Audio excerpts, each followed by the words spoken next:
the Greeks.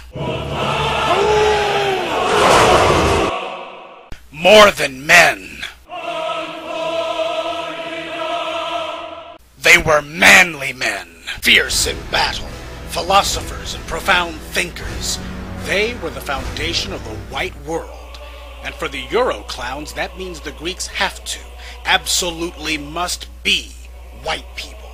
From the highest ranking member of the Forum to the lowliest slave. Not only that, but every bit of their culture had to come from them, with no outside influence, and certainly nothing from the black world, even though Africa was far closer to them than Europe. Yes, sir, Greece was the quintessential white civilization, with strong, smart white people as far as the eye can see, and not a person of color for 1,000 miles. In fact, the Greeks hated non-whites, and made no bones about it. This is Sparta! Small wonder the Euro clowns love Greece so much. Go tell the Spartans, passerby, that here, by Spartan law, we lie. And lie they did. Lied their asses off. For starters, Greece was the world's first multiracial society, and second, there is no connection between Greece and the Northern Europeans who never get tired of bragging about them. But before we get to how black Greece was, let's address this whole macho Greek myth. Everybody knows that Greece was pretty much known for only two things, philosophy and homosexuality. And not just among men. Remember, the word lesbian comes from the Greeks, the term being coined after the Greek island of Lesbos, made famous by the ancient Greek poetess Sappho, who apparently couldn't keep her mind or her hands off of other women. The Greek reputation for homosexuality even made it into pop references for sex, such as anal sex being referred to as doing it Greek style. Up until now, Greek men have been stereotyped by Western civilization as dainty, physically weak, and womanly. All that changed in the last few years. The United States entertainment industry decided to help butch up the Greeks' image with movies portraying the Greeks as tough guys. Even video games got in on the fun.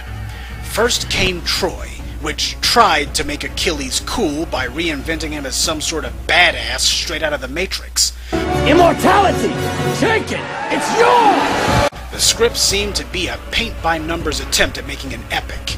Lousy dialogue, pretty actors who can't act, lots of fake blood, and characters as flat as cardboard. But Tinseltown was just getting started. Next came Alexander. Oliver Stone wrote better dialogue than Troy, but he was so obsessed with incest, lust, homosexuality, and murder, he forgot about the movie. If he had really wanted to be bold, he would have told his audiences the truth, that most of Alexander's legend is a complete fraud. That he didn't conquer the world. At best, all he conquered was the Mediterranean and select portions of Western Asia. But Oliver Stone is a white man, and the fictional Greece whites have created in their own minds proved too great a temptation for him to resist.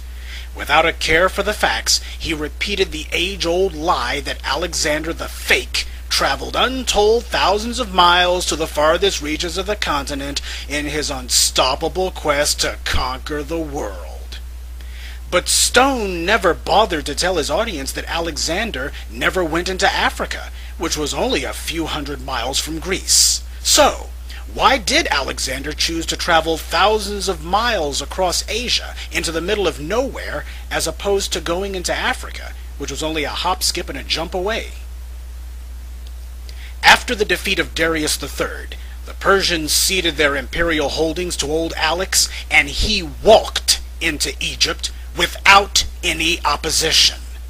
Like all Greeks, he knew Nubia was where the Egyptians got their huge gold reserves. So, if Alexander was so great, why didn't he simply keep marching south into Nubia and sweep the savage, primitive Negroes aside and take the land, the gold, and the glory? Because Queen Makeda of Ethiopia was waiting on him with a division-strong army of elephants, and and Ethiopian soldiers.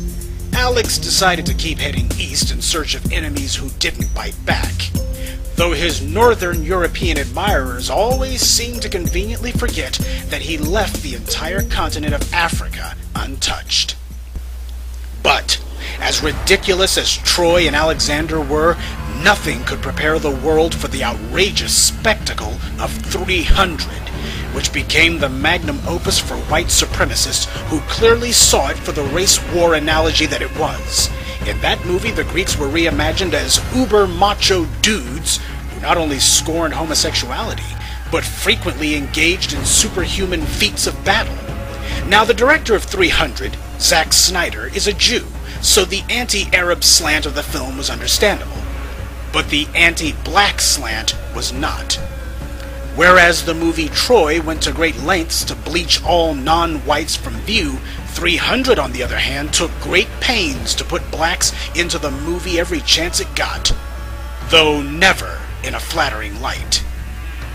Leonidas is shown disparaging the men of Athens as effeminate. The Athenians have already turned you down. And if those philosophers and boy lovers... But the Spartans engaged in rampant homosexuality just like the Athenians did. In fact, their practice was to fight naked, so as to jump on fallen enemy soldiers and... well, you can guess. Nearly everyone in the movie talks about freedom and resisting slavery. The Greeks in the movie refer to the Persian army as Xerxes' slaves and the slaves of Xerxes.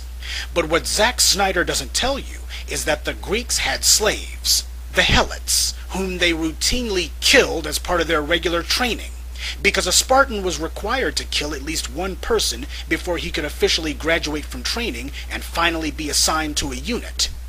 The Helots were almost always the target of choice. The Spartans subjected the Helots to a wide variety of humiliations, such as forcing them to drink pure wine until they could barely stand. Then the Spartans brought in their children to laugh and mock the Helots. This was done in order to teach Spartans from an early age to have no respect for Helots. So the Spartans committed the same kind of atrocities the movie accuses the Persians of doing. Only the Spartans did far worse.